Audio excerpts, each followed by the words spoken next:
Jacques Vergès, Étienne Bloch. La face cachée du procès Barbie. Compte-rendu du débat de Ligour. Édition Samuel Tastet, 1983. Lorsqu'il s'agit de justice, nous nous devons de penser intégrité. Certes, il est bien évident que cette intégrité nous demande de laisser à la porte nos sentiments multiples face à un personnage comme Klaus Barbie. Personnellement, je ne peux pas dire qu'il me soit très sympathique, bien au contraire, et je ne pense pas être seul dans ce cas-là. Alors, l'intégrité.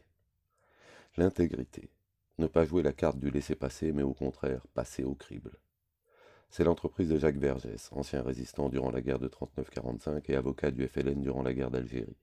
Avocat désigné par Klaus Barbie, capitaine SS en poste à Lyon durant la dernière guerre, ainsi que celle du CAPJ, Comité Action Prison Justice, animé par Jean Lapéry, Elisabeth Heuerbacher, Frédéric Joyeux. Barbie est aujourd'hui en prison à la suite de 3 illégalités des autorités de ce pays. Une extradition déguisée à partir de la Bolivie, une application rétroactive d'une loi qui n'est pas rétroactive d'une manière explicite, une violation de la Constitution de la République. Il est en prison à la suite d'une loi qui ne comporte pas d'échelle de peine et qui est une violation d'un principe constitutionnel. Du point de vue du droit français, le procès Barbie est la victoire posthume d'Hitler. C'est la violation de toute une tradition qui date depuis 1789. Ce que vient de nous démontrer Jacques Vergès m'apparaît comme étant des raisons suffisantes pour essayer de faire mentir Bossuet, qui, dans ses oraisons funèbres, dit « Non, non, ne le croyez pas, que la justice habite jamais dans les âmes où l'ambition domine. » L'ambition ici, la justice. Samuel Tastet. Jean Lapéry. Nous allons commencer à propos d'une affaire d'actualité qui est la désignation de Vergès par Barbie et la défense de Barbie par Vergès. Vergès était à la Sainte-Baume, première assise internationale de la défense libre en août 1980. Depuis son retour en France, il est à nos côtés. Effectivement, le fait qu'il ait été désigné par Barbie a fait poser un certain nombre d'interrogations, voire de critiques, voire même de ruptures. Bien, alors je voudrais prendre comme point de départ, Vergès n'a d'ailleurs pas besoin de point de départ, une réponse à ces critiques. Jacques Vergès. Je ne crois pas qu'il faille répondre spécialement à ces critiques. Le problème surtout, c'est de savoir pourquoi. Comment Barbie m'a désigné et pourquoi j'ai accepté. Parce qu'il est évident que ce n'est pas évident. Donc Barbie m'a écrit un jour pour que j'assume sa défense à côté du bâtonnier de Lyon, maître de la Servette. Je suis allé le voir et j'ai décidé d'accepter. J'ai décidé d'accepter pour quelle raison? Pour, en vérité, une série de raisons. D'abord, je ne dis pas que c'est le plus important, mais d'abord, c'est ce qu'on voit tout de suite et c'est ce qui est important pour un avocat. Ce procès s'engage dans des conditions juridiques qui sont non seulement scandaleuses, mais je dirais aussi dangereuses. D'abord, Barbie était en Bolivie, où il avait la nationalité bolivienne depuis 1957, et le décret qui lui accordait la nationalité bolivienne était signé de M. Hernán Siles Soazo, l'actuel président de la République de Bolivie. En 1972, c'était l'époque du président Pompidou, le gouvernement français a demandé l'extradition de Barbie, et en Bolivie, on est passé par les formes judiciaires normales. Dans la plupart des pays, quand on demande une extradition de quelqu'un par la voie diplomatique, c'est une autorité judiciaire, et c'est une garantie pour tout le monde. C'est une autorité judiciaire qui en est saisie. Donc, la Cour suprême de Bolivie, en 1974, a rendu un arrêt qui dit 2 choses. La première, c'est que Altman et Barbie, là-bas ils se faisaient appeler Altman et Barbie sont 2 noms, les 2 identités d'une seule et même personne de nationalité bolivienne, qu'il n'y a pas eu fraude, et que la nationalité lui est définitivement acquise. Sa nationalité étant acquise, deuxième point, un pays ne peut pas extrader un national. Cet arrêt de la Cour suprême de 1974 est un arrêt qui est définitif. Alors pour passer outre à cela, des missions diplomatiques se sont rendues là-bas. On a offert, je l'ai dit un jour dans un journal, et ça n'a jamais été démenti, on a offert à ce gouvernement qui est dans un état de banqueroute 100 millions de francs, qu'on a dévalués ensuite, et 3000 tonnes de farine. Et ce gouvernement a pris Barbie et l'a jeté dans un avion militaire. Cet avion militaire a débarqué à Cayenne, où il était attendu au pied de la passerelle par des escadrons de gendarmerie, un procureur de la République et l'avion personnel du président Mitterrand. Nous assistons là, de la part de 2 États complices, à une violation complète des règles qui concernent l'extradition. Et je dis que lorsque nous nous battons en permanence contre les extraditions, lorsque nous nous battons contre les interprétations extensives de l'extradition, en ce qui concerne les politiques, lorsque nous sommes indignés quand Ben Barka est enlevé à Paris, eh bien il faut avoir là-dessus une position cohérente. Et nous ne pouvons pas accepter aujourd'hui, parce que c'est une position qui est scandaleuse, qui est dangereuse, ce que les juristes appellent une extradition déguisée. Quand une cour de justice s'est prononcée contre une extradition, les polices des deux pays se mettent d'accord pour l'opérer contre une décision de justice. Cette affaire pose, je vous ai dit, trois questions de principe. Alors la deuxième question de principe est la suivante. On l'inculpe en fonction d'un texte de 1964 sur les crimes contre l'humanité. Ce texte de 1964 dit que les crimes contre l'humanité sont imprescriptibles. Vous savez que la prescription en France est d'usage et extrêmement ancienne. On considère, vous savez très bien, qu'au bout de 3 ans, on ne peut plus évoquer un délit, au bout de 10 ans, on ne peut plus évoquer un crime. On considère que le temps a passé et que, à remuer les choses anciennes, ça n'aide pas à maintenir l'ordre public, mais au contraire à le troubler. On peut admettre qu'une loi déclare un crime imprescriptible. Et ce n'est pas du tout le caractère imprescriptible que la loi décide, que nous contestons. C'est que cette loi de 1964, on prétend l'appliquer à des faits de 1944. Or, la loi ne dit pas qu'elle est rétroactive. Et ici se pose un autre problème très important, c'est ce qu'on appelle le problème de la rétroactivité des lois pénales. Le terme est un peu savant, mais enfin, je crois qu'il est très clair. Il est un peu technique, mais il est très clair. Depuis la Révolution française, depuis la Déclaration des droits de l'homme de 1789, toutes les constitutions françaises, et pas seulement celles des républiques, mais quand il y avait une royauté à charte, cela a été également dit, ont affirmé le caractère non rétroactif de la loi, ou d'une autre manière, ce qu'on appelle le problème de la légalité des infractions, c'est-à-dire qu'on ne peut pas poursuivre quelqu'un en faisant une application rétroactive de la loi. Ici, nous sommes dans un domaine qui est tragique, dans un domaine qui appartient à l'histoire. Mais vous imaginez très bien dans la vie courante ce à quoi cela peut aboutir. C'est demain une majorité différente qui arrive et décide que l'avortement est un crime, et on applique cette loi rétroactivement à celles qui se sont fait avorter, aujourd'hui. Vous avez une autre application de cette rétroactivité sous Vichy. Les sections spéciales qui ont envoyé à la mort tant d'otages, tant de résistants et tant de communistes appliquaient rétroactivement une loi. L'application rétroactive d'une loi est contraire à toutes les normes de la démocratie. Or, dans cette affaire, on dit que cette rétroactivité, en plus, puisqu'elle n'est pas dite par la loi, doit être implicite. C'est-à-dire qu'on déchire absolument la Constitution, puisque la Constitution affirme qu'aucune loi ne peut être rétroactive. Voilà le deuxième problème posé. Il y a un troisième problème qui est posé. C'est celui que les juristes appellent de la légalité des peines. Il fut un temps où, quand les gens étaient attraits devant des juridictions royales ou seigneuriales, on leur appliquait la peine vers laquelle inclinait le seigneur à ce moment-là. C'était l'arbitraire des seigneurs et l'arbitraire des juges. Depuis précisément la Révolution française, on considère qu'aucune peine ne peut être appliquée si elle n'est pas décidée par une loi. Si vous prenez le code pénal et que vous cherchez dans la table des matières, vol, association de malfaiteurs ou tout ce que vous voulez, vous trouverez un article où on définit l'infraction et où on fixe l'échelle des peines. Or, si vous cherchez crime contre l'humanité, on vous renverra à la loi de décembre 1964 sur l'imprescriptibilité des crimes contre l'humanité, page 970 du précis Dalloz. Vous vous reporterez à cette page et vous verrez que le crime contre l'humanité est imprescriptible. Et on ne fixe pas d'échelle de peine. Alors là, c'est également une chose curieuse. Nous savons, et ceci pour une raison évidente, que le crime contre l'humanité n'appartient pas au code pénal français. Il a été défini par le statut du tribunal international de Nuremberg entre les États-Unis d'Amérique, l'Union soviétique, l'Angleterre, la France. On ne peut pas dire que ce sont des pays qui ont des conceptions juridiques très voisines, et ce statut hybride du tribunal international était uniquement pour le tribunal international. Il n'a pas été entériné par une loi en France. Il ne figure pas dans le code pénal. C'est ce que les auteurs de la loi de 1964 ont oublié, volontairement ou involontairement. Donc aujourd'hui, nous nous trouvons devant ces trois problèmes qui sont des problèmes capitaux.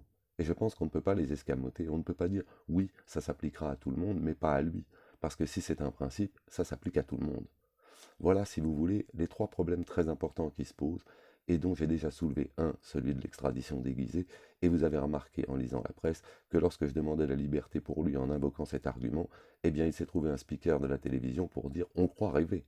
Mais il ne s'est pas trouvé un juriste de complaisance pour venir dire ça ne tient pas. Sur ce terrain-là, je crois qu'il y a un débat important qui doit se dérouler au niveau du juge qui l'a refusé. Je ne m'attends pas à ce que le juge approuve ce que je demande, c'est une responsabilité trop forte, et je n'ai jamais cru à la témérité des juges. Ça aboutira à la cour d'appel. Je pense qu'il y a beaucoup de chances pour que ça soit refusé. Ça montera ensuite à la cour de cassation, et je ne suis pas sûr du tout, ou mon optimisme est beaucoup plus raisonné, il y a en particulier le fait qu'il n'y a aucune échelle de peine fixée, que la cour de cassation puisse, sur ce point, passer outre. Et puis enfin, il y a le recours à la Commission européenne des droits de l'homme à Strasbourg. Voilà trois problèmes. Mais je crois qu'il ne faut pas voir, encore que ce soit important et que cela ait des répercussions sur notre vie quotidienne, cette affaire uniquement sous cet aspect-là. C'est un fait que ce procès est un procès qui est fait dans des conditions qui sentent la magouille. Enfin, pour quelle raison Barbie est-il connu en France? Il est connu parce qu'il a procédé à l'arrestation de Jean Moulin. C'est par l'arrestation de Jean Moulin que cet homme entre dans l'histoire de notre pays. Or, l'affaire Jean Moulin ne sera pas évoquée. On dit c'est un crime de guerre, c'est prescrit. En fait, la définition des crimes de guerre et des crimes contre l'humanité est tellement extensible qu'on peut très bien considérer que c'est un crime contre l'humanité, mais si l'on considérait que c'est un crime contre l'humanité, il faudrait discuter des conditions dans lesquelles Jean Moulin a été livré aux Allemands, parce que Jean Moulin n'a pas été arrêté par accident, au hasard d'une rafle. Jean Moulin a été livré aux Allemands par d'autres résistants français. Et il y a des hommes politiques aujourd'hui qui se réclament de la résistance, qui veulent paraître devant l'opinion et peut-être devant l'histoire s'ils sont mégalomanes, et ils le sont, comme des héros purs, de nouveaux Vercingétorix, et on apprendra à ce moment-là, si ce débat avait lieu, que nos Vercingétorix sont en fait des gens qui menaient le double jeu, des gens qui bouffaient à deux gamelles, des gens à qui la passion politique partisane faisait oublier le service de la résistance, soit qu'ils aient été anti-gaullistes, soit qu'ils aient été anticommunistes. Or, Jean Moulin, qui apparaît à travers tout ça comme un personnage fascinant, vous le savez, était l'homme de confiance du général de Gaulle qu'il avait imposé comme président du Conseil national de la résistance, et passé aux yeux de certains pour un sous-marin du PC. Donc Barbie, qui en fait avait 30 ans en 1943, était capitaine, c'est-à-dire officier subalterne comme on dit dans les armées, et qui était responsable de la lutte contre la résistance à Lyon et dans toute la région avoisinante, depuis les monts du Jura jusqu'au Vercors, en passant par la Savoie, les Glières, etc. Cet homme qui a été blessé dans cette guerre, guerre contre les maquis, qui a demandé l'usage de chars, d'artillerie, d'avions, cet homme qui a été mêlé à tout cet aspect qui est essentiel dans l'histoire de la France et de la résistance, cet homme-là ne sera pas interrogé sur le moindre fait concernant la résistance. Et voilà où on sent que ce procès est truqué. Si ce procès devait être un procès où toute cette époque devait paraître, eh bien, oui, ce serait un procès intéressant. Et si tous les éléments étaient donnés, eh bien, précisément, ils ne le sont pas. Hier, j'ai reçu un coup de téléphone d'une radio périphérique pour m'annoncer que le KGB demandait à voir le dossier Barbie et à s'entretenir avec lui, et qu'il y a 10 jours, la CIA, qui avait fait la même demande, avait eu accès au dossier, mais qu'on se demandait s'il pourrait avoir accès à Barbie. Et on me demandait ma réaction. Je me disais, s'ils veulent regarder uniquement le dossier, qu'ils ne se dérangent pas, ce dossier est vide. On fait du cinéma autour de cette affaire, mais ce qui est le plus important ne se trouve pas dans le dossier. Que reste-t-il donc dans ce dossier, puisqu'on l'a mis en dehors de l'affaire toute la résistance? Il reste, c'est important, des transferts de juifs de la région de Lyon vers Drancy et certaines attaques contre des colonies de vacances d'enfants juifs. Est-ce que Barbie en est responsable ou pas? C'est un problème qui est débattu actuellement dans la confusion et la passion. Je ne vous dis pas qu'il est innocent dans cette affaire, je ne vous dis pas qu'il est coupable. Je vous dis simplement le raisonnement qu'il tient et qui a une certaine logique. Il vous dit j'avais 30 ans, j'étais capitaine, j'avais cette responsabilité écrasante du Jura jusqu'au Vercors en passant par Lyon. Dans cette lutte, j'ai remporté des succès, puisque pour l'autre côté, l'arrestation de Jean Moulin évidemment est un succès. Et il dit, dans cette affaire-là, premièrement les tâches que j'avais étaient écrasantes, on n'imagine pas que je pouvais faire autre chose, mais en admettant même que j'ai pu faire autre chose, ça ne pouvait pas être une tâche entièrement différente. Or, les rafles de juifs, c'était une activité entièrement différente. C'était pas la guerre, c'était une activité de police. C'était une activité de police traditionnellement confiée à la Feldgendarmerie et à la milice. Mais dit-il, moi, on me reproche des téléx ou des photocopies de téléx où mon nom figure en signature par ordre Barbie. À cela, il répond d'abord, ce sont des photocopies. Deuxièmement, ça serait le téléx lui-même, ce n'est pas probant puisque ce n'est pas signé. C'est une signature de téléx, il faudrait le manuscrit à partir duquel le téléx a été envoyé. Mais je veux bien admettre cette photocopie, je ne fuis pas mes responsabilités. Admettons que cette photocopie soit vraie. Il dit, dans les bureaux, mon nom est bien précédé des initiales allemandes IA, qui en français voudrait dire par ordre. Paraît-il, dans tous les bureaux, ça se voit. À la préfecture, quand un fonctionnaire n'est pas là, c'est son voisin qui signe. Moi, quand je suis allé voir Barbie, le juge d'instruction Riss était en vacances. J'ai vu le greffier m'a dit, le juge Riss est en vacances. Le voisin, le juge, je ne sais pas comment il s'appelle, le juge Lajoie, va vous signer votre truc. C'est d'accord avec le juge Riss. Effectivement, mon permis de visite n'est pas signé par le juge Riss. Admettons même que sa responsabilité soit plus grande. Et je me dis là, dans cette affaire, quelle est la différence à partir du moment où l'affaire est réduite à ce volet? Quelle est la différence entre la responsabilité de M. Barbie et la responsabilité de M. Papon? Sauf que M. Papon est français. C'est la même. On reproche à M. Papon d'avoir signé en tant que sous-préfet à Bordeaux un certain nombre d'ordres de transfert. Et M. Papon, où est-il? Il est en liberté, il prend le train de temps en temps pour aller de Bordeaux à Paris. Et je dis, comment ça se fait-il que Papon soit en liberté? N'est-ce pas là la preuve qu'il y a encore dans cette affaire un trucage? Mais Papon n'est pas seul en fait. Vous avez messieurs Bousquet et Leguet qui sont responsables, eux, non pas d'avoir mis leur nom au bas d'un téléx pour l'application d'une décision décidée ailleurs. Bousquet et Leguet, c'est la rafle du Veldiv. La position de Papon, si j'avais pas signé pour Papon, ça aurait été Pompa qui aurait signé. Mon voisin, la décision n'a jamais été prise par nous. Mais la rafle du Veldiv, c'est pas une signature au bas d'un téléx, au bas d'un ordre décidé par un autre. C'est la participation active de la police de l'époque pour retrouver tous les juifs qui se cachaient. Eh bien, ces personnes-là, si elles sont inculpées, elles sont en liberté. Et parlons de Touvier, dont la responsabilité dans cette activité est beaucoup plus évidente que celle de Barbie. Touvier, tout le monde le sait, c'est cet évêché de Lyon qui est si susceptible aujourd'hui parce qu'un curé qui est en même temps avocat, et ce curé s'étant mis avocat, manifestement se mettait dans une position tellement ambiguë qu'un jour ou l'autre il lui arriverait des bricoles. Mais cet évêché si susceptible, nous savons très bien que Touvier a été caché par l'évêché de Lyon. Nous le savons, tous les journaux l'ont écrit. Et nous savons que Touvier, nous le savons et tout le monde le sait, que Touvier vit, qu'il est dans un couvent, et le gouvernement français ne l'a jamais réclamé au gouvernement italien qui en serait enchanté, parce que ça ferait un échange de services. Les Italiens demandent tant d'extradition au gouvernement français, il serait bien capable de lui faire cette fleur-là. Le gouvernement français n'a jamais demandé au gouvernement italien l'extradition de Touvier. Alors je vous dis, dans cette affaire, vous avez Barbie, c'est la lutte contre la résistance et le martyre de Jean Moulin. Ce sont tous des problèmes souterrains qu'on essaye de cacher quand on évoque la résistance. Eh bien, tous ces problèmes-là, on les écarte parce qu'on en a peur. Il reste les actes qui appartiennent au racisme. Eh bien, pour lui, on les lui reproche, on le met en tôle. Mais pour tous les Français qui ont fait la même chose, qui ont fait pire, eux, on les laisse en liberté, ou quand ils sont en Italie, on les laisse tranquilles. Voilà, à mon avis, quelque chose qui appelle la réflexion. Et en fait, la chose est très simple. On ne peut pas mettre Papon et les autres en prison, puisque je vous dis que la loi de 1964 n'a pas prévu d'échelle de peine. Si on les met en prison, l'argument que je soulève aujourd'hui, je veux bien croire que leurs avocats, il y a 1 an ou 1 an et demi, puisqu'ils sont inculpés depuis cette époque-là, auraient pensé au même argument. En tant que prévenus libres, ils ne peuvent pas soulever cet argument parce qu'il faut, mais là je ne rentrerai pas dans un débat technique, il faudrait pour cela, parce que pour faire appel d'une ordonnance du juge et ensuite un pourvoi en cassation et la Cour suprême dit le droit, il faut que l'ordonnance rendue par le juge soit ce qu'on appelle une ordonnance juridictionnelle. Or, quand le type est en liberté, la seule ordonnance juridictionnelle qui peut lui arriver, c'est l'ordonnance qu'il renvoie devant le tribunal, la Cour. Quand le type est en tôle, il peut demander sa liberté. Ça, c'est une ordonnance juridictionnelle. Barbie a cette possibilité, plutôt son défenseur. Mais les autres types en liberté ne peuvent pas soulever cet argument. Et en fait, j'ai appris que Papon est inculpé et que depuis 1 an, il n'a jamais été entendu. Il n'a jamais été entendu parce que quand son instruction sera terminée, on ne saura pas quoi en faire. C'est un gadget. On a voulu faire plaisir, on l'a inculpé, on a dit voyez, nous, c'est pas comme les autres. Et puis ayant fait ça, on s'est rendu compte qu'on brandissait un sabre de bois, qu'on n'avait pas les éléments légaux pour aller plus loin. Alors on fait durer le plaisir, on dit bon, peut-être que quand on va passer le flambeau aux autres, ce qui semble inévitable après cette gestion spectaculairement réussie, on dit ben les autres vont se démerder avec, et c'est ça.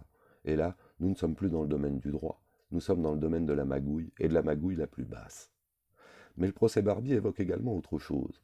Je dis qu'un procès pareil, si on doit le mener, il faut le mener de la manière dont il mérite d'être mené, en ne laissant rien dans l'ombre, et en faisant apparaître, en faisant découvrir tout un pan de l'histoire nationale. Je vous ai montré comment la résistance, on l'a cachée, comment la discrimination entre les Français qui ont fait la même chose et les Allemands, on l'a cachée, et troisièmement, cette loi de 1964 est ce que vous vous posez la question de savoir pourquoi la guerre étant terminée depuis 1945, cette loi n'arrive qu'en 1964, alors que le tribunal de Nuremberg est dissous depuis 1947. Mais c'est pour une raison très simple, c'est que si cette loi avait été faite en 54, 55, 56, 57, 58, 59, 60, 61, en tant qu'avocat du FLN, je le sais, nous aurions submergé les parquets français de plaintes pour crimes contre l'humanité, parce que tous ceux de notre génération, ou d'une génération plus jeune, savent que la guerre d'Algérie a fait plus d'1,5 million de morts, et pas des soldats. L'armée algérienne n'a jamais eu 1,5 million de morts. Je pense que l'armée algérienne n'a jamais dépassé 70 000 personnes en tout et pour tout. Ce 1,5 million de morts, ce sont des femmes, ce sont des enfants, ce sont des civils qu'on a fait cramer dans des villages, qu'on a fait mourir de faim dans des camps de regroupement. Le journal Libération, il y a 1 an, évoquait cette découverte par hasard dans le sud algérien, près de Batna. On a fouillé dans le sol pour y planter je ne sais trop quoi, et on a découvert des cadavres de gens suppliciés mélangés avec des canettes de bière. Or, je veux bien qu'on condamne cela, mais alors il s'agit de faire une lessive générale. Il ne s'agit pas de dire depuis 1945 tout va bien. J'entends écrire parfois à travers ce procès la défense veut banaliser le nazisme. Mais ce n'est pas vrai. Ce n'est pas la défense qui banalise le nazisme, c'est les nazis d'aujourd'hui qui banalisent le nazisme. Et quand je dis les nazis d'aujourd'hui, je ne dis pas les gens qui portent des blousons noirs, des brassards, des bottes, des gants et des fouets. Je dis des hommes politiques qui portent des chapeaux à bords roulés, qui débattent au Parlement de la guerre à mener en Indochine, qu'ils soient français jusqu'en 1953 ou américains après, qui débattent de la guerre à mener en Algérie. Qui était le ministre résident en Algérie pendant que toutes ces atrocités ont été commises? Ce n'est pas un nazi, ce n'est pas un fasciste au sens étroit du terme. Je crois que le nazisme avec le brassard et les bottes, c'est du folklore. Mais le crime contre l'humanité et le génocide, ça, c'est pas du folklore. Et qui a mené cette lutte en Algérie? Qui en a été responsable? Mais c'est le camarade Robert Lacoste. Et ce camarade Robert Lacoste, il était membre d'un gouvernement de Front républicain, mais oui, ma chère. Et dans ce gouvernement de Front républicain, il y avait des ministres qui, aujourd'hui encore, occupent des postes très élevés. On nous dit, mais monsieur Barbie, vous étiez capitaine, vous ne pouviez pas ignorer, quand vous avez donné l'ordre de transfert de juifs à Drancy, qu'il y avait des camps de concentration. Je veux bien l'admettre, bien que ça se discute. Je veux bien admettre qu'au niveau du capitaine, il le savait.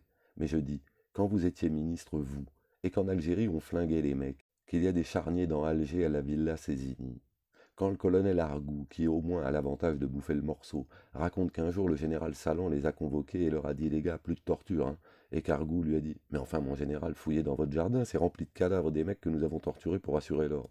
Et Salan lui a dit bon, on n'en cause plus. Et vous pensez que Lacoste était ignorant de ces faits? Et vous pensez que les ministres, les dirigeants d'aujourd'hui, qui étaient membres de ces gouvernements-là, ignoraient ces faits? Mais bien sûr qu'ils le savaient. Et aujourd'hui, quand ils sacrifient le bouc noir, c'est pour nous dire, vous voyez, la barbarie, ce n'est pas nous. Le criminel contre l'humanité demeure et sera éternellement le Boche. Eh bien, je le dis, cela n'est pas possible. À Paris, ces jours-ci, vous lisiez dans les journaux que hier ou avant-hier, le général Ariel Sharon a tenu une conférence de presse. Et Ariel Sharon, c'est quoi? C'est notre ami. Et qu'est-ce qu'il a fait, notre ami? Eh bien, il a fait Sabra et Shatila. Alors je dis, c'est impossible. On ne peut pas faire un procès aussi truqué quand le procès se fait dans des conditions pareilles. Eh bien, c'est la magouille, c'est le piège à con dans lequel on veut nous faire tomber. Rappelez-vous, quand Barbie est arrêté, le correspondant du journal du dimanche va interviewer un certain René Hardy, dont le nom n'a pas encore été prononcé. Il y a une espèce de pudeur par rapport à ces faits. René Hardy, vous savez très bien qui c'est. C'est un résistant d'une certaine valeur, le chef du réseau FER, responsable de plus d'une centaine de déraillements. C'est le type qui a été arrêté un jour dans le train qui allait de Lyon à Paris. Ensuite, il n'a pas dit qu'il avait été arrêté. Les uns disent qu'il a été libéré, mais lui, au départ, a dit, quand on a su qu'il avait été arrêté, qu'il s'était évadé. Et cet homme était au rendez-vous de Caluire. Et cet homme a fait une interview qui est épouvantable. On sent l'amertume de quelqu'un qui n'a pas été à la hauteur de la situation. On le voit vivant dans un taudis dans les Deux-Sèvres. Et puis le lendemain, il y a une photo dans France Soir. On voit la porte du taudis qui s'ouvre et le général de Bénouville qui entre. Pourquoi? Ça ne venait pas me poser la question, mais on peut se demander pourquoi le général de Bénouville va rendre visite à Hardy. C'est le général de Bénouville, vous savez qui c'est? Il est député. Un. Deuxièmement, à ce moment-là, la presse, dont vous connaissez l'indépendance, publie ce propos de M. Gaston Deffer. Le matin du rendez-vous de Caluire, j'ai rencontré Jean Moulin, assis sur un banc au bord du Rhône, et je lui ai dit « Ne va pas à ce rendez-vous, ça sent mauvais ». Et le journal du lendemain a publié une déclaration du docteur Dugoujon, qui était le médecin chez qui tout le monde s'était réuni à Caluire, où Dugoujon dit « Monsieur Deffer en dit trop ou pas assez. D'abord, personne ne connaissait Max sous le nom de Jean Moulin. Comment peut-il lui avoir dit Jean?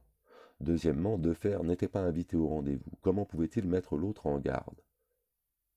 Je ne vous dis pas que Deffer était invité ou pas. Je ne sais pas qui des deux ment, si c'est Deffer ou Dugoujon. L'un est socialiste et l'autre giscardien. Mais je dis simplement que c'est un merdier gigantesque. Voilà donc, si vous voulez, le problème. Et manifestement, tout ça ne sera pas évoqué.